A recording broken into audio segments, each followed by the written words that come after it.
welcome to gaming. Now we're continuing our E3 coverage here with a little recap, a review of Bethesda's E3 press conference.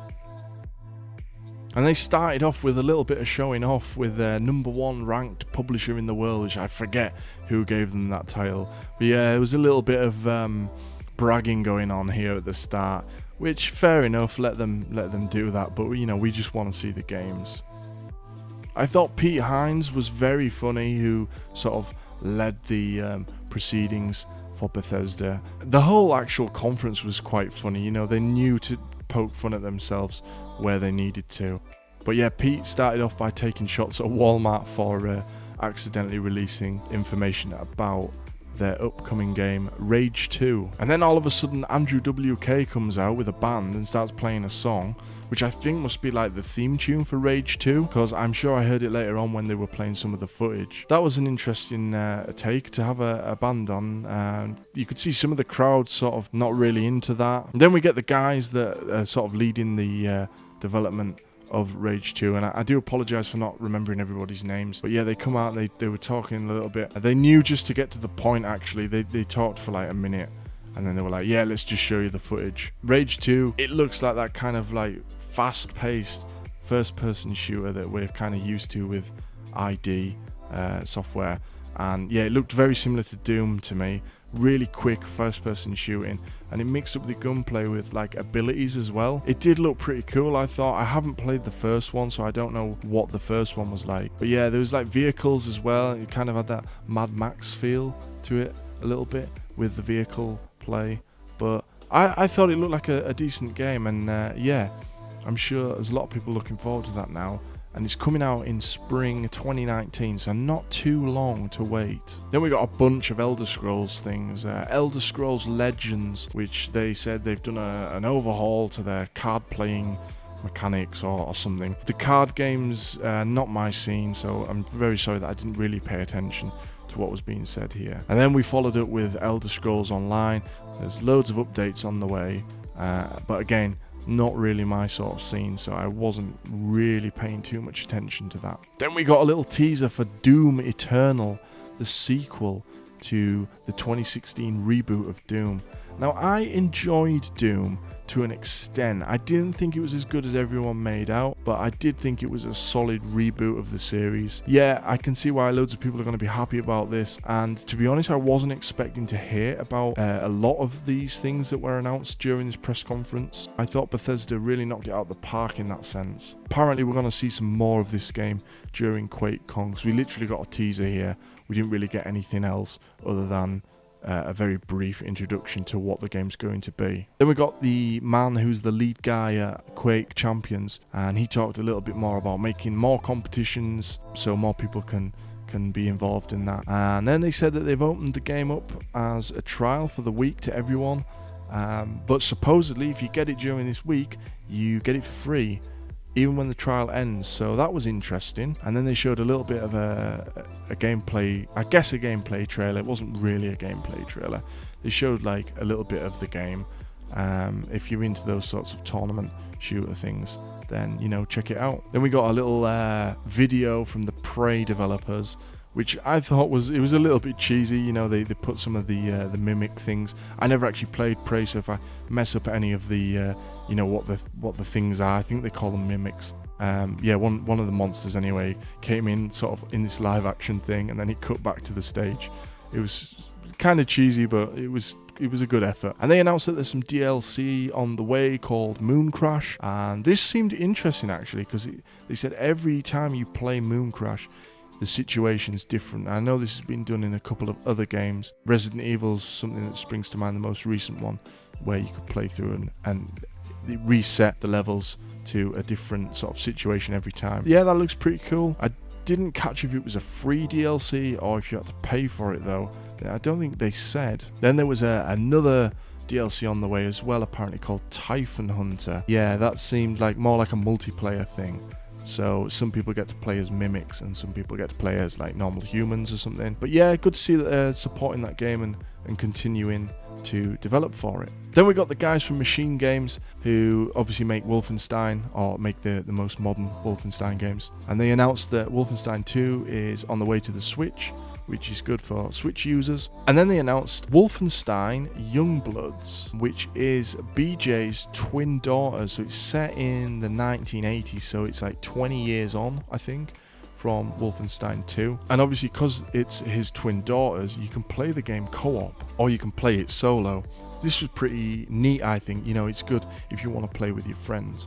Apparently it's coming 2019. Now, I don't know if it's a full game or if it's just kind of like a standalone DLC, kind of like the New Blood. I think it's more like that sort of thing. Then Pete Hine comes back, announced Wolfenstein, Cyberpilot and Prey VR.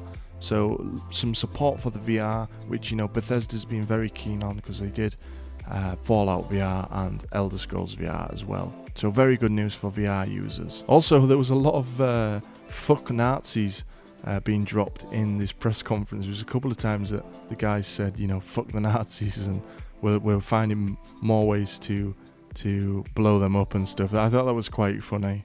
Then we got Todd from Fallout. He came to the stage, does jokes about E3 through the ages, because he's been going since it began or something. You know, he's been involved. Jokes about where Skyrim will be published next. Then they did a little comedy skit about Skyrim coming to Alexa and about it coming to like Motorola and smart fridges. I thought that was quite funny. You know, they're poking fun at themselves because they've released Skyrim on like 1 million different consoles and devices. It's good to see that they can poke fun at themselves. Then we got the big news about Fallout 76, which is something, you know, from this press conference that I was most keen to hear about. So apparently it's a prequel and it's set 4 times the size of Fallout 4, which we kind of already found out, and is set in West Virginia. Showed that extended trailer again, and then we got to see like that there's new enemies, and finally hear that 76 is going to be entirely online. Now, I don't know how I feel about this. I'm kind of 50-50 on this. I like Fallout for the story and the single player campaign, and I'm a little wary about this one being multiplayer. So it's supposedly going to be like a shared experience game. You dropped in, there's a bunch of other players on the map with you, and they can be dicks to you, or you can be dicks to them, or you can befriend them and stuff like that. So I'm wary in a sense because I've played other games like this and people generally are just dicks. We know that people are assholes, and when we get to do it in a game, they tend to just go mad with it. And it seemed a little strange as well because the whole premise was like, yeah, people from 76 are the first people out of the vault and they've got to rebuild America. And then they said that you can just drop nukes on each other if you find like the nuke codes. So yeah, I'm really unsure on it, really unsure. Apparently you can still play it solo if you want, and death doesn't mean the loss of progression. You aren't tied to one server. So if you want to go play with friends, your progression goes with you when you join their game. They put up a bunch of like Vault-Tec infomercials, which I thought were quite good, and I like that style that they do things in Fallout, so I thought that was a clever way to introduce some of the game aspects. And they announced that there's going to be dedicated servers to support the game for years to come, which, you know, is a good thing. If this game takes off, I'm sure that's going to be really beneficial to everyone. They're going to be doing a beta test, which I thought was funny as well. It's another little funny thing that they said, because Todd was saying how he's read online that some of their games don't work and they break easy, which, you know, has been a common complaint of Bethesda games like Skyrim and Fallout, that, you know, obviously they're full of bugs to start with. So they called the beta the Break It Early test application, which made me smile. They're very, very self-aware, which is great. And then they announced sort of like a collector's edition, which I don't know if it was serious or not. I think it was. It was a glow-in-the-dark map and figures and power armor helmet or something. Yeah, the glow-in-the-dark map seemed pretty cool. A couple of little extra bits following on from the Fallout announcement was that Fallout Shelter is coming to PS4 and Switch and is free and available now. Then we heard about Elder Scrolls Blades, which is supposedly like a full-running Elder Scrolls game for iPhone in the first-person RPG mode. And yeah, it looked pretty cool, but will it work? I'm not sure. Apparently you can play it in portrait mode as well, and that was quite funny when Todd said about that, because he said, you know, you never know when you need a spare hand, and a lot of the audience laughed awkwardly, you know, being dirty and being all lewd. Todd laughed and said, "Get your minds out of the gutter.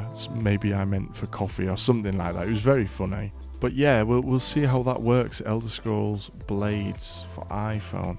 Apparently it's been in development for quite a while. It looked pretty impressive from what they were showing, but until it's actually, I can see it in front of me, yeah, I'm not sure how that will work. Then to close the show, we got sort of two really brief teasers.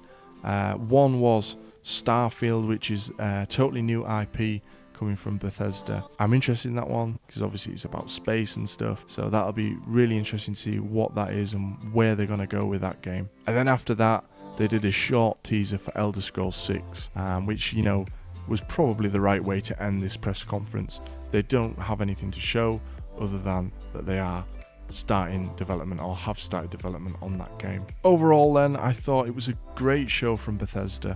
It had the right tone, you know, they understand gamers and they can poke fun at themselves in a kind of non-cringy way.